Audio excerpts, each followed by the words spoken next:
Once that ball crosses over here, my throwing hand does not follow. Remember we talked about your hands being quick. I think the hands are the second quickest part of the body. The eyes are quickest, hands are second. I'm not going to follow over here. Because if I do that, now I've got elbows, shoulders, torso, everything's got to turn. I'm catching that ball, and I'm bringing it to my hand. My hand does not cross that middle point. Your hands are quicker than your body. So in the middle, easy transfer. To the right, easy transfer. To the left, my hand does not cross. I'm getting that ball, and I'm going straight up. Get film with your catchers, catching from the side. And you're going to see a lot of those guys down here. The ball should never be down there. You're going to see a lot of this. You ever seen a guy throw it? Looks like he's got a floppy arm. I don't know what the heck he's doing. He's taking the ball up with his elbow. Get the elbow out of the equation. When they hit, when they throw, it's hands. So that ball's going to come out of the glove with the hand. And I'm taking it up high. I'm getting ready to throw that ball downhill. I'm on top of a cliff and I'm throwing that ball down a hill. It keeps me on top of it. So that's my transfer. I'm getting the ball from here to there. Now, we're going to separate the body. When I go on my one knee drill, all I'm trying to do is work on my transfer. I'm going to be flipping to Zach. Watch where it's going. He's throwing the ball, guy's 10 yards away. Just getting reps. Catch it, the ball is going straight up. Once he starts to get the feel of it, I go a little bit faster. You can knock this out. You can get 100 reps of this in a minute. Just go one after the other. Get your quick reps on the one knee, getting rid of the baseball with transfer. As quick as I can, just getting multiple reps. You're going to break a bad habit. Now, this is my favorite drill. Simple enough, I call it the transfer drill. It starts off, my feet are going to stay in place. I'm going to get in an athletic position. My guys are about 8 yards apart, 24, 25. I always go by yards, because at Kent State, we had to be in an indoor football field. So even though I'm outside now, it's actually sunny, I always use yards. So it's about 8 yards apart, and our guys are going to be in an athletic position. They're not moving their feet, but they're just getting rid of the ball. Hot potato when we were a kid. I'm getting rid of this ball as quickly as I can, back and forth, and it can be a competition for your guys. But my catchers are going to do this every single day. They're going to catch the ball. They're not moving their feet. They start off a little slow. Look at the transfer. Look where the ball's up. And now they're going to go a little quicker. Now they're going to get going. My man on the left wins this. He gets a juggle out of my man on the right. Zach juggles it here in a second.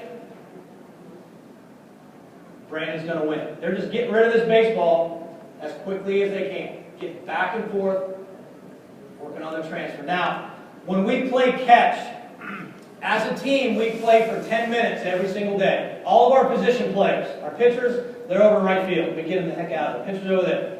Position players are down the left field line. We do arm exercises every day. We've got 5 sets of arm exercises, your typical Job stuff. Do your position players do arm exercises? Most don't. I never did. As a professional player until my last year when I was with the Devil Rays, they had us do arm exercises. These 5, internal, external, all this stuff. My arm never felt better in August. So you know what? Been neglecting my arm. Pitchers do it all the time. Their shoulder maintenance, their elbow maintenance. Position players just get balls and throw it. So every single day, my guys, my position players, they do 5 exercises. They partner up. They've got the rubber bands. You can get it at CVS, very easy. And they're just doing their arm exercises. Now when they start playing catch, they start on one knee. They work back. They do the stationary transfer drill, our catchers. And then they start moving their way back. Once we get to about 9 minutes, I tell them to work their way back in. When they work their way back in, I tell them to get to 15. And again, this is habit from Kent State. 15 is 15 yards because we throw on a football field. Get to 15, 45 feet. And they're going to do this drill right here. Transfer drill footwork. They're just moving the ball, but now they're moving their feet. Good conditioner. Love the fact that we're on a line right here. We're having construction at our baseball stadium, so we went on the turf. Coach Rick was nice enough to let us get out there, and we're just moving our feet, staying in a straight line, getting rid of the baseball. Great conditioner, but also just working on your feet. Now, we've got to get our guys, we've got to put it together. We've got to get our hands, we've got our feet together. So now I'm going to flip balls to my catchers, and they're just going to move straight forward. They're going to move their feet. They got to gain ground. Talking about our feet now. We talked about the transfer. My feet. When you're talking about your feet, short, quick, powerful. Those 3 words. Think about your feet. Short, quick, powerful. And I want to be in a straight line. I've got to throw the ball 127 feet. And I've got to get my momentum going in that direction. And the way that I do that is positive momentum. but I can't have long feet. I can't. Now the other thing I can't do, I cannot move my feet until I catch the ball. If I move my feet too early, it's going to be like swinging at a changeup. I'm going to be too far out in front. My momentum can start. Right-handed hitter, I see him steal. Left-handed hitter, I hear the first baseman yell runner. My shoulders move. I get up on the balls of my feet. My momentum has started. I'm moving through the pitch. I catch the ball, I'm transferred. Then my feet get down. 2 short, quick, powerful steps in a positive direction. Your right foot is the key. My right foot is going 1 and 1. So if I'm starting from my stance here, I know from the back it's tough, but I'm just going to the tip of that home plate. 1 foot over, 1 foot up. It's a short jab step. What you're going to see with your catcher, probably one of 2 things. Number 1, he's probably taking his right foot and putting it where his left foot is. He's replacing his feet. I'm doing this. Swinging gait. I am blessed with a catcher's rear end. I've got a big butt. If I get my butt going in this direction, my arm is going to go. It's going to drop, and I'm going to throw the ball 127 feet like that. And we all know what that does. That fades the ball into the spikes, I call it. Guys are sliding there. Shortstops don't like that. I want that ball to go straight. The way that I get it to go straight is by throwing it on top. Getting my transfer here, I can throw it down the hill. But the way that I do that, I got to control my body. My body is controlled by my feet.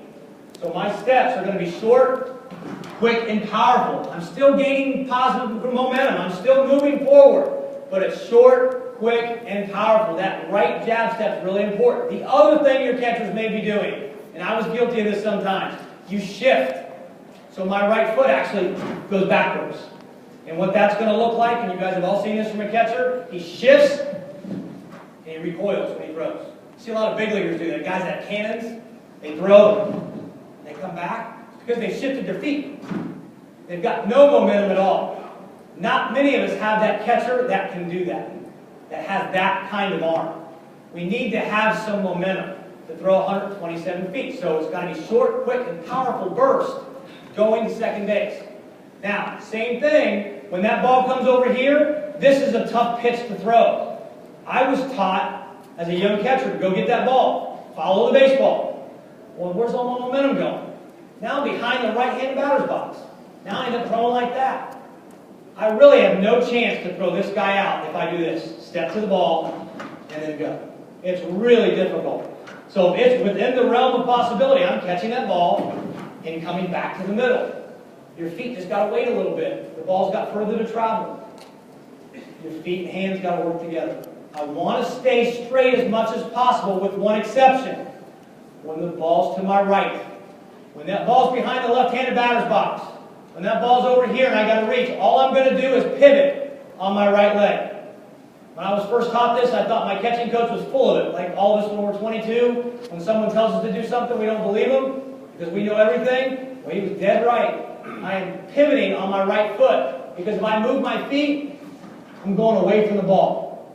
It just gets really out of sync. So on this ball right here, all I'm going to do is pivot. My hands are together. I'm pivoting. I'm right there. I'm loaded up on my backside, and I'm ready to go. Everything else I'm thinking about moving my feet forward. Stand behind the tip of home plate. Have your guys draw a line right behind the tip of home plate and stay straight. So we're just going to do some dry runs. You're going to see 4 reps of straight ahead, and you're going to see a couple in the left-handed batter's box. Notice we get on that line. Watch his right foot. Short, quick, powerful. Momentum, boom. Exploding through. Ball's going straight up. Hands and feet work together. He does not move his feet until he catches the ball. Now he pivots. One more time pivoting. Pivoting. He's ready to go. Now, there's a ton more things we can talk about throwing. I only got 40 minutes. It's not like we can touch